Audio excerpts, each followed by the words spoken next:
से आज palm Sunday के दिन मैं आप लोगों के बीच में एक छोटा सा मैसेज लेके आई हूँ कि आप सब लोग इनके लिए दुआ करें, अपनी दुआ में रखें कि परमेश्वर हमारे बीच में इनको जल्द से जल्द लेके आए। आप सभी को जय मसीह। इस वीडियो में बात करने वाले हैं प्रोफेट बजिंदर सिंह की फैमिली को लेकर के। जिस तरीके से पाम संडे के दिन प्रोफेट बजिंदर सिंह की वाइफ यानी पत्नी आती हैं भारी मन से, मतलब जिस तरीके का उनके जीवन में संकट है, ये दुख है, परेशानी है, उसको लेकर के जब बयां करते हैं स्टेज पर आकर के मसीह समाज के सामने। पाम संडे के दिन बहुत पवित्र दिन होता है क्योंकि प्रभु यीशु मसीह की शोभा यात्रा और ये विजय की यात्रा होती है। क्योंकि परमेश्वर को जिस तरीके से यरूशलेम में प्रभु यीशु मसीह को जिस तरीके से स्वागत किया गया था, खजूर के जो पत्ते होते हैं उनको दिखा करके बिछा करके प्रभु यीशु मसीह का जिस तरीके से स्वीकार किया गया था, लोगों ने राजा माना था क्योंकि वो विजय यात्रा थी। परमेश्वर ने जिस तरीके से लोगों के प्रति काम किया और हजारों लाखों करोड़ों अरबों जिस तरीके से आज प्रभु यीशु मसीह के अनुयायी हैं, मानने वाले लोग हैं, वैसे ही बात करते हैं कि प्रोफेट बजिंदर सिंह की वाइफ जो कि अनिका सिंह है, उन्होंने प्रार्थना के लिए रिक्वेस्ट किया कि मसीह समाज के लोग सभी लोग मिल करके प्रोफेट बजिंदर सिंह के लिए, मतलब पास्टर जी के लिए प्रार्थना की जाए। हर एक मसीह भाई भी नहीं चाहता, जितने लोग प्रभु यीशु मसीह को जानते हैं, जितने लोग प्रार्थना करते हैं, जितने लोग प्रोफेट बजिंदर सिंह को जानते हैं, उन सभी लोग दुआ करते हैं, प्रार्थना करते हैं। लेकिन बहुत बड़ी बात यह है कि प्रोफेट बजिंदर सिंह की पत्नी ये भी कहती है कि बहुत जल्द हमारे मसीह समाज के जिस तरीके से साथ प्रोफेट जी आएँ और जिस तरीके से सुसमाचार का प्रचार करें और लोगों तक, लाखों करोड़ों लोग तक पहुंचाया जाए। लेकिन हम जानते हैं कि इस समय दुख का माहौल है, बहुत सारी संकटें हैं, बहुत सारी परेशानियां हैं, उनको बच्चों को लेकर, उनके घर को लेकर के, उनके परिवार को लेकर के, उनके अनेक प्रकार की जो संकट है। इस समय तो यही चाहेंगे प्रार्थना करें। प्रोफेट बजिंदर सिंह यदि गलत किया तो उन्हें सजा मिली है, लेकिन जो हालात इस समय उनके घर में है, उनके परिवार में या उनकी फैमिली में या उनकी मिनिस्ट्री में, उसको आप अच्छी तरीके से महसूस कर सकते हैं और देख सकते हैं। तो मेरे प्रिय भाई बहनों, बहुत सारी ऐसी घटनाएं हैं जहां पर हमें देखने को मिलता है कि प्रोफेट बजिंदर सिंह ने काफी लोगों को सुसमाचार का प्रचार किया। जैसे प्रभु यीशु मसीह जब यरूशलेम में आए थे तो उन्हें राजा बनाया गया था। सुसमाचार के द्वारा उन्हें बहुत सारे लोगों के जीवन में परमेश्वर प्रभु यीशु मसीह ने काम किया था, लोगों के जीवन में रोशनी दी, जो अंधेरे में थे उन्हें उजाला में लाया, जो जीवन की ज्योति नहीं पाए, क्योंकि यीशु मसीह कहते हैं सत्य और मार्ग और जीवन मैं हूँ, मैं प्रकाश हूँ, मैं ज्योति हूँ, ये तुम मुझे अपनाते हो, मुझे ग्रहण करते हो तो मैं तुम्हारे जीवन में बड़े बड़े काम करूंगा और बड़ी बड़ी आशीष दूंगा। तो मेरे प्रिय भाई बहनों, आइए मैं आपको वीडियो दिखाना चाहता हूं जिस तरीके से पास्टर बजिंदर सिंह की वाइफ जो होती हैं वो क्या कह रही हैं। इस वीडियो क्लिप को देखिए। मेरा नाता जीवे नाले यीशु वाला नाम है, मेरा नाता जीवे नाले यीशु वाला नाम है, मेरा नाता जीवे नाले यीशु वाला नाम है, मेरा नाता जीवे नाले यीशु वाला नाम है, मेरा नाता जीवे नाले यीशु वाला नाम है, मेरा नाता जीवे नाले यीशु वाला नाम है, मेरा नाता जीवे नाले यीशु वाला नाम है। मैं क्यों घबराऊं, मेरा यीशु सबसे महान है। सबको जय मसीह की। हालेलुया। आज के दिन कितने लोग खुश हैं? सच में मैं परमेश्वर का धन्यवाद करती हूँ कि आप लोगों के बीच में मुझे परमेश्वर आज लेके आया। पाम संडे के दिन मुझे परमेश्वर वाकई में आप लोगों के बीच में एक बोलने के लिए शब्द नहीं है। वाकई में आप लोगों का प्यार देख के मुझे आज परमेश्वर आप लोगों के बीच में लेके आया। मैं आप सबका शुक्रगुजार हूँ।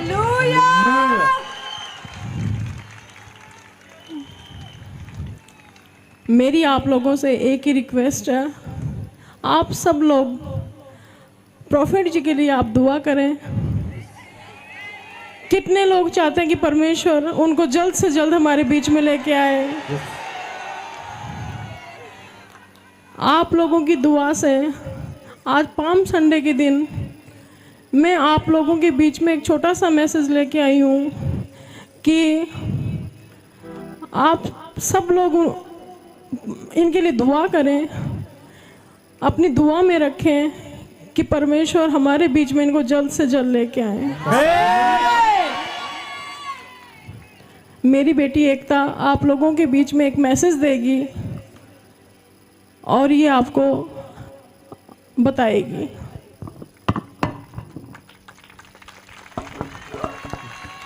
हालेलुया, जोरदार ताली से स्वागत करेंगे प्रॉफेट एकता का। जोरदार तालियां बजाए जाए। जोरदार तालियों के साथ परमेश्वर की दासी का स्वागत करेंगे। हालेलुया। सबको जय मसीह की। आज कई लोग पूछते हैं कि हम पाम संडे क्यों बनाते हैं। कई लोग पूछते हैं कि परमेश्वर राजाओं की तरह यरूशलेम में आए तो वो गधे के ऊपर क्यों बैठ के आए। पाम संडे इसलिए बनाते हैं, यीशु मसीह पाम संडे के दिन यीशु मसीह यरूशलेम में आए थे और वो राजा की तरह आए थे। और राजा जो है, राजा घोड़ों के ऊपर बैठ के आता है, लेकिन परमेश्वर हमारे यीशु मसीह इतने काइंड हार्टेड थे, इतने नम्र थे वो कि वो उस एक जानवर के ऊपर बैठ के आए जो बोझ उठाता है, वो गधे के ऊपर बैठ के आए। परमेश्वर हमारे बोझ, उन्होंने हमारा बोझ उठाया और वो गधे के ऊपर बैठ के आए जो जानवर हमारा बोझ उठाता है। मतलब जो जानवर सामान इधर से उधर लेके जाता है, जो बोझ उठाता है, परमेश्वर उस जानवर के ऊपर बैठ के आए। भजन संहिता में लिखा है, भजन संहिता 92 के बारे में, उसमें धर्मी की तुलना दाऊद ने खजूर के पत्तों से की थी, धर्मी जन की, मतलब विश्वासियों की तुलना। इसीलिए परमेश्वर का स्वागत खजूर के पत्तों से किया गया था।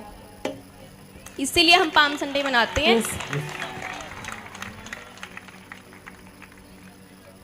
हम पढ़ेंगे मत्ती 21 का 5।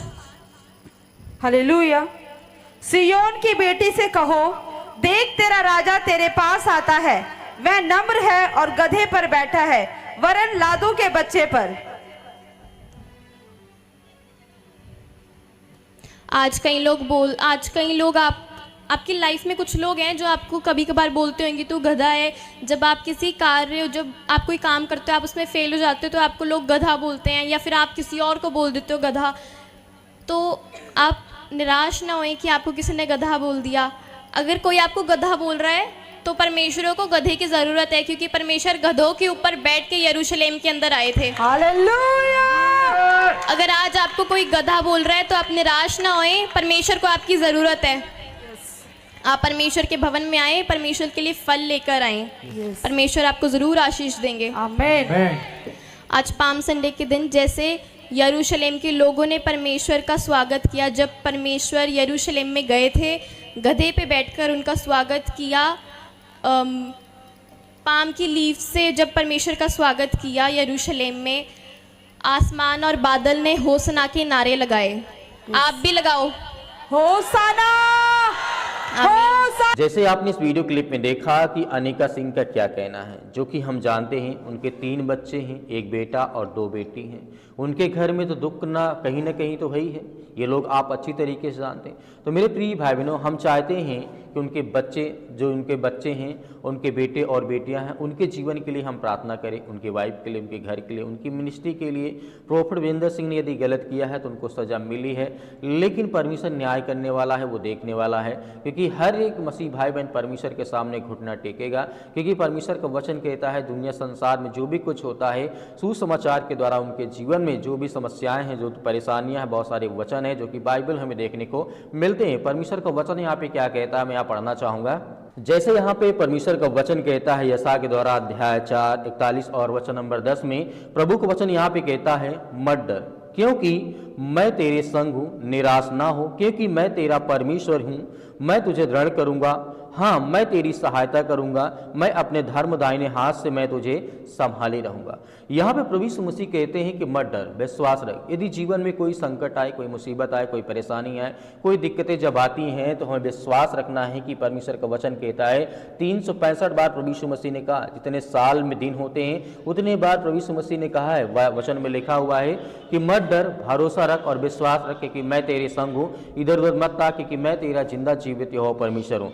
तो अगला वचन यहाँ पे परमेश्वर वचन कहता है, दाऊद यहाँ पे लिखते हैं, जब किसी व्यक्ति का मन टूटा हुआ, जब परेशान हो, जिंदगी में हताश हो, तो दाऊद यहाँ पे कहते हैं भजन संहिता अध्याय 34 और वचन नंबर 18 में परमेश्वर वचन कहता है, यहोवा टूटे मन वालों के समीप रहता है और पिसे हुओं को बचाता है, क्योंकि वो सर्वशक्तिमान परमेश्वर है। वो हर इंसान को जो भी किसी भी हालात में, जो भी इंसान किसी भी हालात में आज क्यों ना हो, उसके जीवन में संकट है, परेशानी है, दुख है, अनेक प्रकार की चिंताएं हैं, डिप्रेशन है, बहुत सारी चीज़ें हो सकती हैं, लेकिन परमेश्वर का वचन कहता है जो बहुत ज़्यादा दुख में, जो पिसा हुआ है, उसके मैं समीप रहता हूँ, उसकी मैं रक्षा करता हूँ, मैं देखभाल करता हूँ। तो एक वचन यहाँ पे देखना चाहूँगा, केवल एक वचन यहाँ पे दूसरा कुरिन्थियों अध्याय 1 और वचन नंबर 3 और 4 में लिखा है, हमारे प्रभु यीशु मसीह का परमेश्वर और पिता का धन्यवाद हो, जो दया का पिता और सब प्रकार की शांति का परमेश्वर है, वह हमारे सब क्लेशों में हमें शांति देता है।